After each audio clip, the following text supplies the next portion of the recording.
네, 귀한 하루 감사합니다. 할렐루야 샬롬 인사하십니다. 할렐루야 샬롬 샬롬 샬롬 샬롬 샬롬. 하나님 사랑합니다. 여러분 주 안에서 사랑합니다. 오늘은 이 역대하 33장 1절에서 10절 저희들 어저께 기쁘게 부활주일 맞고 4월 한 달은 부활의 달로 저희들 한 달 내에 주님의 그 새로 다시 태어나심 또한 우리가 죽었다 다시 태어난 것을 기뻐하는 한 달로 저희들 지내도록 합니다. 예, 오늘 역대하 33장 1절에서 10절 아버지 히스기야가 그렇게 하나님을 경배하고 귀하게 성도 많이 쌓고 또 하나님의 말씀을 강론하여 가르치고 제사장들을 온전히 세우고 붙들어주고 했었는데 그만 그 다음 므낫세 왕의 아들이 정치를 하면서 엄청나게 너무너무 그동안의 악한 어떠한 남유다였던 왕들보다도 다 합한 것보다도 더 악하게 굴다라고 말씀에 아주 무서운 말씀이 그러므로 인하여 10절에 야훼께서 므낫세와 그의 백성에게 이르셨으나 그들이 듣지 아니함으로 어땠어요? 바빌론으로 끌려가서 오랫동안 포로 생활을 하게 되므로 그 기간 동안 다시 돌이키고 회개하는 므낫세가 그나마 그렇게 아주 무섭게 아주 거의 죽을 길을 닿을 만큼 대단하게 나와 있죠. 지금 보니 이스라엘 사람이 내가 명령한 들 듣고 모세를 통하 전한 모든 율법과 율례와 규례를 지켜 행하면 내가 그들의 발로 다시는 그의 조상들에게 정하여 준 땅에서 옮기지 않게 하리라.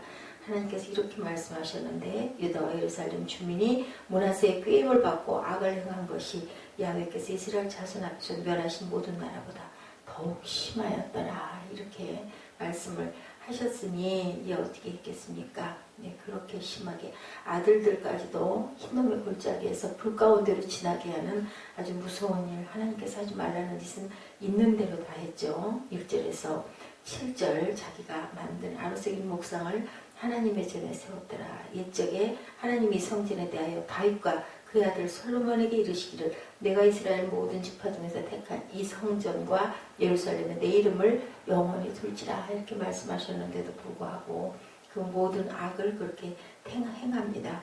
55년 동안이나 나라를 다스렸는데 아마 그 나라 다스린 지 20여 년, 10몇 년 정도 돼가지고 바벨론으로 붙들려 가가지고 거기서 많은 고생을 하고 돌아와가지고 남은 세월 동안은 하나님께 아주 충성을 하는 다시 마음을 돌이키는 회개하는 그 회개를 들어주시는 그러한 그 하나님의 마음이 이 역대하 33장에는 쭉 이렇게 나와 있습니다.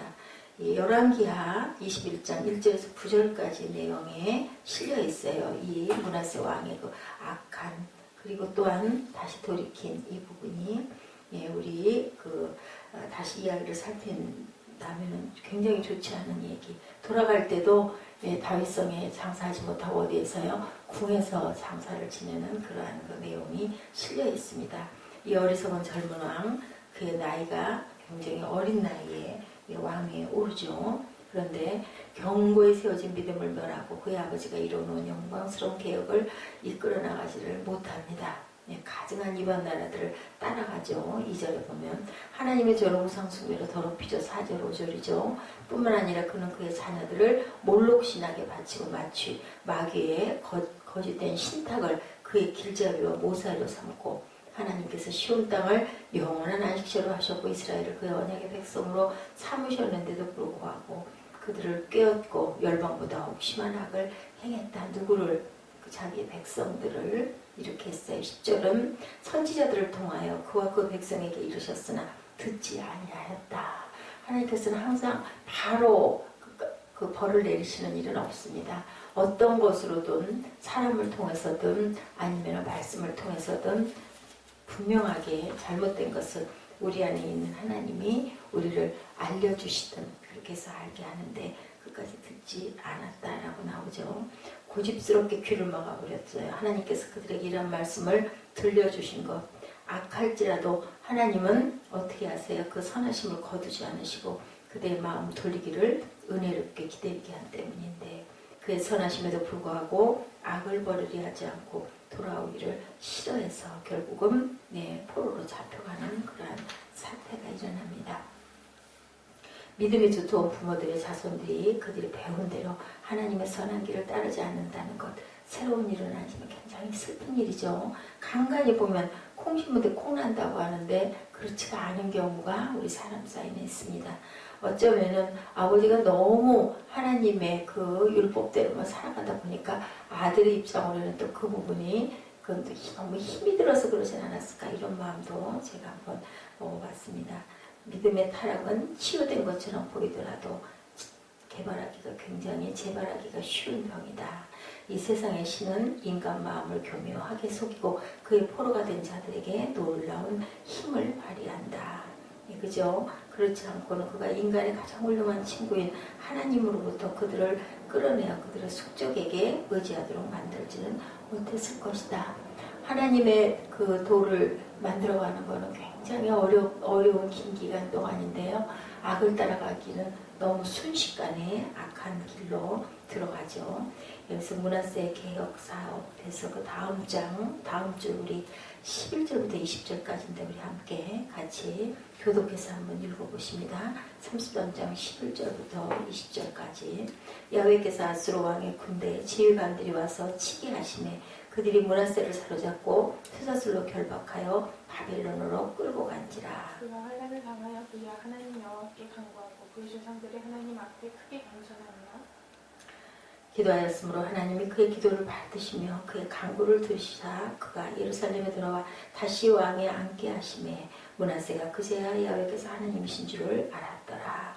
그 후에 다윗성 방 기온 서쪽 골짜기 안에 외성을 쌓되 어문 어기까지 이르러 오벨을 둘러 매우 높이 쌓고 또 우리가 모든 견고한 성읍에 군대 지휘관을 두며 이방 신들과 야훼 전의 우상을 제거하며 여호와 전을 건축한 시내와 예루살렘에 쌓은 모든 제단들을 다 성 밖에 던지고 여호와의 제단을 보수하고 화목제와 감사제를 그 제단 위에 드리고 유다를 명령하여 이스라엘 하나님 여호와를 섬기라 하니 백성이 그의 하나님 야훼께만 제사를 드렸으나 아직도 산당에서 제사를 드렸더라. 므낫세의 남은 사적과 그가 하나님께 한 기도와 성전자 이스라엘 하나님 여호와의 이름으로 권하고 있으면 모두 이스라엘 왕이 굉장히 기록되었고 그의 기도와 그의 기도를 들으신 것과 그의 모든 죄와 허물과 겸손하기 전에 산당을 세운 곳과 아세라 목성과 우상을 세운 곳들이 다 호세의 사기에 기록되니라. 그러므로 므낫세가 그의 열조와 함께 누움에 그의 궁에 장사되고 그의 아들 아몬이 대신하여 왕이 되니라. 예, 사람은 갈 수밖에 없는데 그래도 정말 다행이죠. 이 뭐가 다행이에요? 바벨론 포로로 끌려간 게 정말 다행이에요. 11절에 아수르 왕의 군대 지휘관들이 와 치게 하심에 그들이 므낫세를 사로잡고 쇠사슬로 결박하여 바벨론으로 끌고 간지라. 그가 환난을 당하여 그 하나님 야훼께 간구하고 그의 조상들의 하나님 앞에 크게 겸손하여졌다. 왜 그랬어요? 그렇게 심하게 우상숭배를 하고 몰록신에게 자기 아들들을 불 가운데로 보내고 주술을 외우고 그렇게 엄청나게 굴었는데 결국은 바벨론 포로로 쇠사슬에 끌려가니만 깜짝 놀라기도 하고 이제 이거 다 아니야 라고 깨달죠. 다행스럽죠. 그래서 어떻게 해요? 15절에 보니 이방신들과 야훼 전의 우상을 제거하며 야훼 전을 건축한 사내와 예루살렘에 쌓은 모든 제단들을 다 성 밖에 던지고 다시 제단을 보수하죠. 화목제와 감사제를 그 제단에 드리고 유다를 명령하 이스라엘 하나님 야훼를 섬기라 하며 이렇게 드러나 있습니다. 그런데 그렇게 되다 보니 함께 므낫세가 그의 열조와 함께 누움에 그의 궁에 장사되었다. 다윗성이 장사 지내지 못합니다. 므낫세가 그의 아버지의 선행을 본받지 않고 사악하게 행한 것을 우리가 한번 쭉 둘러봤죠. 여기에 열왕기에서와 그의 악한 행적이 많이 언급되어 있지도 않고 열왕기와는 반대로 그가 죄를 계속함으로 멸하게 되었다는 내용이 나와 있지 않은 것, 개인적인 어떤 부분들이기 때문에 그렇다라고 증거하고 있습니다. 하나님의 용서해 주시는 자비의 풍성한 새로운 은혜를 더하시는 능력을 보여주는 중요한 사건으로 기록되어 있는데요. 책을 쓰기도 했다라고 기록되어 있기도 해요. 자기 그 회개, 므낫세가 회개하게 된 것, 그의 환난 때문이었는데 환난을 당했을 때 하나님께 더 이상 범죄하지 않았으며 자신의 교만함을 꺾고 아하스 왕도 그랬어요. 하나님께로 돌아왔어요. 성결화된 환난은 전향의 계기를 마련해 준다. 오히려 그게 나은 거죠. 포로로 끌려감으로 인하여 깨닫게 됐기 때문에 네, 그리하여 하나님께서 그를 또 불쌍히 여기셔서 바라봐 주시고 다시 또 돌아와서 포로로 갔다가 끌려 돌아와서 다시 왕좌에 앉게 되는 그러한 내용. 그렇게 함으로 다시 자기가 잘못했던 모든 것들을 정비하죠. 어땠어요? 그 아하시아 왕 있을 때 어떻게 바빌론 왕이 하나님을 거역하고 떠난 므낫세를 그전에는 어떻게 했어요? 아버지 때는 아주 그 선물을 보내고 어떻게 해서 그렇게 아수르를 물리쳤는지 그 태양 신이 있는 아수르 나라의 그 내용을 알아봤는데 그렇게 아주 그 꼬박꼬박거리고 했다가 금방 아들이 왕이 되고 우상을 섬기는 걸 보고는 다시 침입해서 들어오는 그 사건이 나타나 있습니다. 하나님을 충성스럽게 섬기던 므낫세의 아버지에게 아첨을 했던 바벨론 왕이죠. 하나님을 거역하고 떠난 므낫세를 침입합니다. 바벨론 왕이 여기서는 아수르의 왕이라고 불리고 있어요. 사네립의 군대가 패하여 예루살렘 앞에서 격파되면 보다 쉽사리 아수르니 주인이 되고자 했던 그 왕은 아수르의 왕이 된 거죠. 하나님께서는 어떻게 했어요? 그의 신복들이 모아둔 보물과 귀중품들을 노리고 다시 쳐들어오죠. 죄악에 빠진 백성들을 징벌하고 빗나간 왕을 굴복시키게 하나님께서 역사하시고 그렇게 해서 바벨론으로 끌려가 긴 기간 동안 있으면서 회개하고 돌이키게 하시는 그런 사건. 교만한 히스기야는 그들의 먹이가 결국은 되죠. 누구로? 아들을 통해서 므낫세를 잡아 바벨론으로 포로로 데려갔다. 우리가 참 잘해야 돼요. 그래야 후대들이 고난을 당하는 일이 없어요. 이렇게 그 히스기야가 말미에 교만했죠. 그래서 자기 창고 왕궁에 있던 그 모든 창고를 개방하여서 자랑하려는 그 사건으로 하나님이 굉장히 진노하시고 섭섭히 여겼던 것. 그래도 또 금방 회개한 것을 그 때에는 두었다가 아들 때에 포로로 므낫세 같은 너무 악을 행했어요. 잘했더라면 그렇지 않았을 건데 참으셨을 건데 그 일로 인해서 결국은 다시 하나님 앞으로 돌이키게 하는 그러한 내용이 실려 있습니다. 언제 일어났는지 정확하게 적혀 있지는 않은데요. 유대인들은 이 일이 그가 왕이 오른 지 22년 만에 일어났다라고 그렇게 전해지고 있습니다. 어떻게 그의 회개를 나타내었는지 12절 13절 그가 환난을 당했을 때 그는 자신과 환난에 대한 이유에 대해서 아마 생각해보는 시간이 바벨론 포로기였을 것이다. 그래서 우리가 힘든 일이 일어날 때는 꼭 내 지난 날들을 돌이켜볼 줄 알아야 된다. 그는 그 자신의 죄악으로 인해 겪게 되는 일들을 보죠. 그리고 그가 섬기던 신들이 도울 능력이 없고 헛된 우상들이고 하나님을 노하게 했다는 것을 깨달았을 겁니다. 야훼만이 살아계신 참된 하나님은 그런 것을 자기가 뼈저리게 느끼는 그런 사건. 야훼께서 하나님이신 줄 이제야 알았다. 믿고 존경한다. 만일 그가 기록되고 가르쳐온 말씀에 합당한 신뢰와 관심을 기울였다면 이러한 큰 희생 없이도 그렇게 하지 않을 수 있었는데 그래도 저는 참 다행스럽다라고 생각을 합니다. 만일 그가 바벨론 궁의 왕이었다면 그는 아마도 그의 우상 숭배를 더욱 신뢰했겠죠. 그죠? 점점 더 악을 행하고 백성들을 다 죽이는 그런 결과. 그러니까 내가 천국에 못 가는 건 그만두고, 그죠? 내 후대들, 내 주변 사람들, 내 백성들까지 이렇게 만드는 거 얼마나 악이에요. 그죠? 이런 걸 우리가 알아야 됩니다.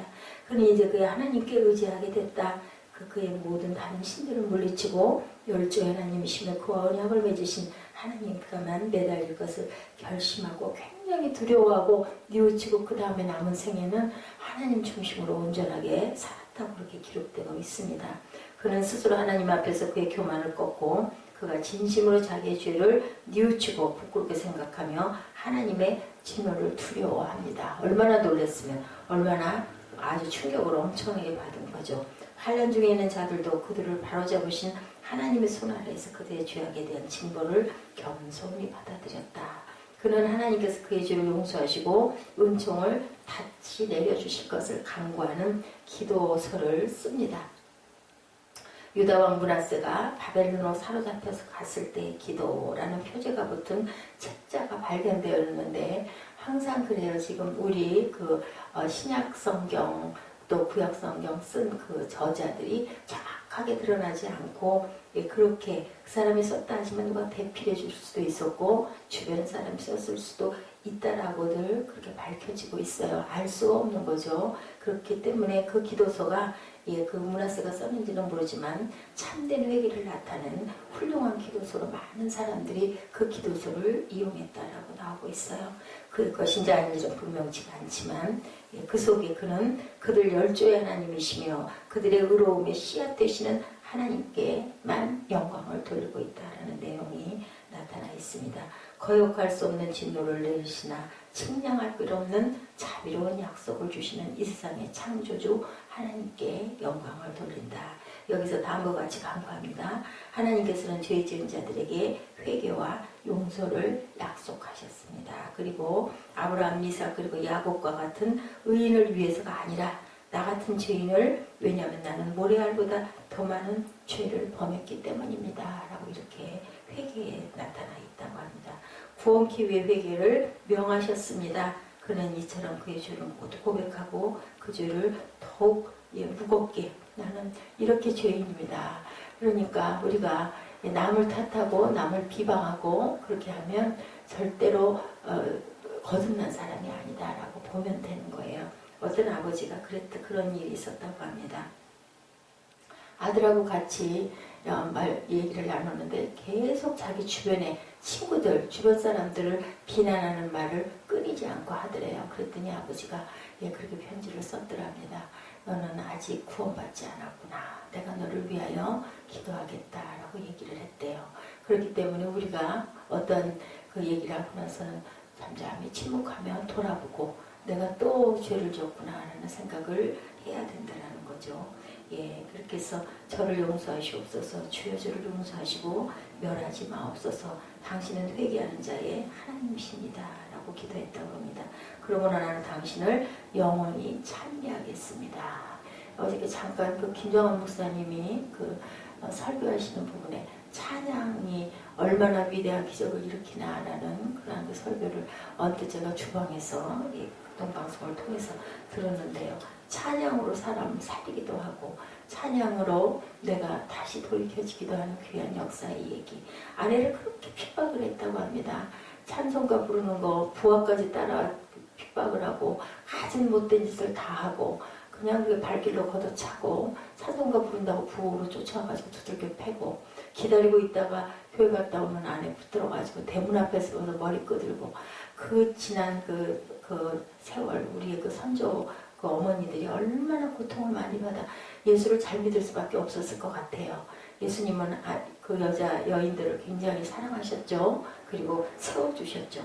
그랬는데 그만 그 남편이 징용으로 끌려나가게 돼가지고 그 아마 공산당의 그 치하에 있게 됐던 것 같아요. 그랬는데 유엔이 쳐들어와가지고 공산당 다 사살하고 죽였잖아요. 그런데 거기에 있는 그 장군 한 분이 그 얘기를 했대요. 혹시 여기서 예수 믿는 사람은 있으면 살려줘라. 포로들이 온전히 이쪽 사람인지 저쪽 사람인지 알 수가 없는 그런 시기가 있었다고 합니다. 그러면 어떻게 예수 믿는 사람인지 거짓말로 예수 믿는다고 할 수도 있는데 어떻게 할까요? 그랬더니 그 장군이 그랬다고 그래요. 찬송가를 시켜봐. 찬송가 시켜서 찬송을 할 줄 알면 진짜 예수 믿는 사람이고 찬송가를 모르면 그건 가짜야. 예수 믿는다고 그래도. 그런데 그만 그 아내를 핍박하던 그 남편이 제일 먼저 그 앞에 나가게 됐다고 그래요. 너 아는 찬송가 있어? 예수 믿는다고 했겠죠. 살고 싶으니까. 안 그랬겠어요? 저 같아도 그래서 얼마나 무섭겠어요. 그랬더니 그 아내가 울면서 부엌에서 불렀던 찬송가가 생각이 났다고 그러죠. 그 찬송가를 불렀대요. 그랬더니 태산을 넘어 홍곡에 가도 빛 가운데로 그 앞에 서면 하고 그 찬양을 그렇게 귓가에 생각이 나더라죠. 불러서 살아나고 그 사람이 신학을 해가지고 목사가 됐대요. 그러면서 항상 아내를 아마 남한으로 넘어오지 못하고 북한 땅에 그냥 머물게 됐던 것 같아요. 그러면서 늘 아내 이름을 부르면서 자기 생명을 뭘로 구했어요? 자기 두들겨 패고 아내 두들겨 패니까 부엌해가지고 그거를 견디느라고 내 이 험한 고통을 내가 아버지 바라보면서 참겠습니다 하고 했던 그 찬송가들이 하도 많이 들어가지고 그 찬송으로 자기 생명이 살아났다라는 것을 회개를 하고 그리고는 신학을 하고 목사가 됐다는 얘기예요. 그러니까 정말 찬송가처럼 귀한 건 없다. 근데 그 간증을 이렇게 들으면서 저도 제 생각을 했어요. 어린 날부터 정말 찬송가를 좋아하고 많이 불렀죠. 그러다 보니 교회가 그 찬송을 통해서 섰구나. 다른 것보다도 하나님이 찬양의 은혜를 주셔가지고 많이 찬송가를 부르고 싶었어요. 찬양하고 싶었어요. 제가 뭐 무슨 특별한 은혜가 있고 무슨 특별한 하나님 말씀이 그렇게 저에게 조그만하게 하나님께서 내려주신 부분보다는 그런 자격도 없는 내가 하나님 찬양하겠습니다. 그랬더니 어떤 그 목사님 나중에 되신 그 전도사님이 그러지 마시고 예배를 드리시죠. 그런 그 어떤 그 통로를 통해서 하나님의 나라를 세우신 거. 정말 찬양은 살아있는 하나님의 기도고 말씀이고 우리의 회개고 모든 것들이 녹아있는 그러한 그 찬양이다. 참 제가 동의를 하고 새벽녘에 2시경인가 그 잠깐 주방에 갔다가 나가는 그 말씀 나중에는 물소리가 시끄러워가지고 끄고는 한참 서가지고 제가 그 말씀을 들었어요. 이렇게 우리가 찬양은 곡조가 있는 기도다. 사람을 살리기도 한다. 하나님의 나라를 세우기도 한다. 하늘까지 갖고 가는 게 찬양이다. 그래서 우리는 참 기도를 수시로 못하더라도 마음으로 눈 뜨고 기도하고 묵상하더라도 정말 찬양을 가까이 하고 우리가 입술로 고백하는 그리고 우리의 잘못을 항상 남을 탓하고 남을 원망하고 비방할 것이 아니라 거기에 내 모습은 과연 없는지를 돌아보는 항상 주변 사람들이 하나님의 그 보낸 사람들 나에게 대신 나무라기도 하고 깨닫게 하기도 하고 그 사람의 단점을 보면서 나의 단점을 또한 다시 바라보기도 하는 그런 마음을 우리가 이 부활의 달 4월 한 달 동안 품고 그리고 회개를 더 많이 하고 돌이키고 가야 되겠다. 우리가 선한 자리에 있기 위해서는 하나님의 선함을 닮아가는데 너무 부족하지만 찬양으로라도 고백하면서 그렇게 돌이키며 가는 그런 귀한 한 달 하루가 되시기를 그렇게 승리하시기를 주님의 이름으로 축복합니다. 기도하십니다.